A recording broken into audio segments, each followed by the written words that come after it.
Hello बच्चों, आज हम आचार्य रामचंद्र शुक्ल की मित्रता पढ़ेंगे। गद्य खंड से मित्रता, इनकी और भी कृतियां हैं जो आगे हम बताएंगे।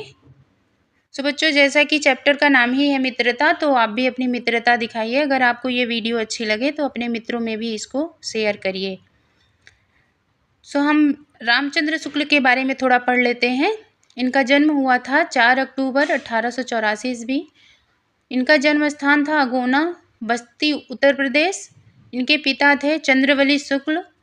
मृत्यु इनकी हुई थी 2 फरवरी 1941 को। इनकी भाषा थी खड़ी बोली। शुक्ल युग के ये प्रवर्तक थे। शुक्ल जी एक उच्च कोटि के निबंधकार ही नहीं अपितु युग प्रवर्तक आलोचक भी रहे हैं। इनके निबंध संग्रह जो हैं वो देख लेते हैं। चिंतामणि भाग 1 और भाग 2, इन्होंने चिंतामणि 2 भागों में लिखा है। विचार विधि, और इतिहास में इन्होंने लिखा है हिंदी साहित्य का इतिहास। आलोचना है सूरदास, रसमीमांसा, त्रिवेणी। आलोचना में इन्होंने सूरदास, रसमीमांसा, त्रिवेणी किया है। और संपादन में है जायसी ग्रंथावली, तुलसी ग्रंथावली, भ्रमर गीतसार, हिंदी शब्द सागर, काशी नागरी, प्रचारणी पत्रिका, आनंद कादम्बरी। तो बच्चों, जैसा कि हमारा चैप्टर है मित्रता, तो कुछ समझते हैं इसके बारे में। सच्चा मित्र कैसा होता है? तो सच्चा मित्र जीवन में औषधि के समान होता है, जो दुख और कठिनाइयों के समय सहारा देता है, वो सच्चा मित्र होता है। एक अच्छे मित्र का कर्तव्य क्या होता है? एक अच्छे मित्र का कर्तव्य होता है कि जब आप कोई अच्छा कार्य कर रहे हो, कोई महान कार्य कर रहे हो, तो उसमें सहायता देना। अगर सहायता नहीं कर सक रहा है तो साहस दिलाना कि हाँ तुम कर सकते हो। वहीं दूसरी तरफ अगर आप कोई गलत कार्य कर रहे हो तो उसमें रोकना टोकना, ये अच्छे मित्र का कर्तव्य होता है। जैसे कुछ उदाहरण है जिसमें इनकी मित्रता का मिसाल दिया जाता है। जैसे कर्ण और दुर्योधन की मित्रता है। कर्ण और दुर्योधन की मित्रता तब होती है जब एक समय दुर्योधन कर्ण को अंग देश का राजा घोषित करते हैं और एक शाही चिन्ह देते हैं इनको, कर्ण को। तभी दोनों की मित्रता होती है। और दुर्योधन को कर्ण की जाति और इनके माता पिता का पता नहीं रहता है।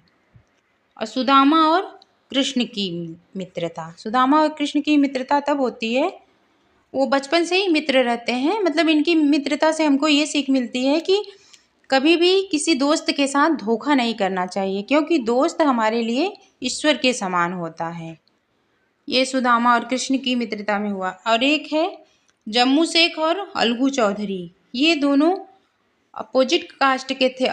मतलब एक हिंदू था और एक मुस्लिम था, लेकिन इसमें इतनी घनिष्ठ मित्रता थी कि दोनों में से कोई एक अगर बाहर जाता था, जैसे जम्मू शेख बाहर जाता था कहीं पे, तो अलगू चौधरी को अपना घर सौंप के जाता था। और अगर अलगू चौधरी कहीं बाहर जाता था तो जम्मू शेख को देखने के लिए बोल के जाता था।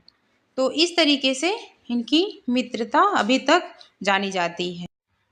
तो बच्चों, हमने आचार्य रामचंद्र शुक्ल के बारे में पढ़ लिया, मित्रता कैसी होती है उसके बारे में पढ़ लिया। अब उससे हम क्वेश्चन करते हैं। तो फर्स्ट क्वेश्चन है, आचार्य रामचंद्र शुक्ल का जन्म कब हुआ था? तो इसका करेक्ट आंसर है 1884 में। अगला क्वेश्चन है, आचार्य रामचंद्र शुक्ल का जन्म स्थान है, इनका जन्म कहाँ हुआ था ये पूछ रहा है। तो इसका ऑप्शन होगा बस्ती, उत्तर प्रदेश के बस्ती में हुआ था। अगला क्वेश्चन है, रामचंद्र शुक्ल ने हिंदी की किस विधा में विशेष सफलता अर्जित की है? तो इसका करेक्ट आंसर होगा निबंध में। अगला क्वेश्चन, हिंदी का वेकन किस निबंधकार को कहा जाता है? तो रामचंद्र शुक्ल को कहा जाता है। आचार्य रामचंद्र शुक्ल का देहावसान कब हुआ? तो 1941 में इनका देहावसान हुआ। तो अगला क्वेश्चन है, हिंदी साहित्य का इतिहास के लेखक हैं? तो इसका करेक्ट आंसर है आचार्य रामचंद्र शुक्ल। नेक्स्ट क्वेश्चन है, रस मीमांसा के रचनाकार हैं? तो आचार्य रामचंद्र शुक्ल। त्रिवेणी किस विधा की रचना है? तो इसका करेक्ट आंसर है आलोचना। मित्रता निबंध के रचनाकार कौन है? तो है आचार्य रामचंद्र शुक्ल। अगर बच्चों आप कहानी पढ़ लो और इसका थोड़ा सा व्याख्यात्मक थोड़ा पढ़ लो तो क्वेश्चन करने में बहुत ही आसानी होती है, मतलब बहुत इजीली क्वेश्चन सारे सॉल्व हो जाएंगे अगर आपको कहानी पता हो तो। अगला क्वेश्चन है, विश्वास पात्र मित्र को जीवन की औषधि कहा गया है क्योंकि, अब इसमें बताना है क्यों कहा गया है। तो ऑप्शन है उत्तम संकल्पों में दृढ़ करना, कुमार्ग से बचाना, दोषों से दूर रखना, उपयुक्त सभी। तो इसमें से सभी है करेक्ट आंसर। डेमेट्रियस कहाँ का बादशाह था? इसका करेक्ट आंसर होगा मकदुनिया का। सच्चे मित्र की तुलना किससे की गई है? इसका करेक्ट आंसर है औषधि से। आचार्य रामचंद्र शुक्ल की रचना है त्रिवेणी। चिंतामणि कितने भागों में प्रकाशित हुआ है? तो बच्चों इसको हम जब बता रहे थे पीछे तो उसमें हमने 2 ही बुक की पिक्चर डाली है, लेकिन 2 भाग मतलब डाले हैं, इसमें होते इनके हैं 4 भाग। ये जो चिंतामणि है इसके 4 भाग हैं, लेकिन उसमें हमने 2 मेंशन किया, 2 भाग दिखाए हैं, लेकिन आप याद रखिएगा कि 4 भाग होते हैं। नेक्स्ट क्वेश्चन है, आचार्य रामचंद्र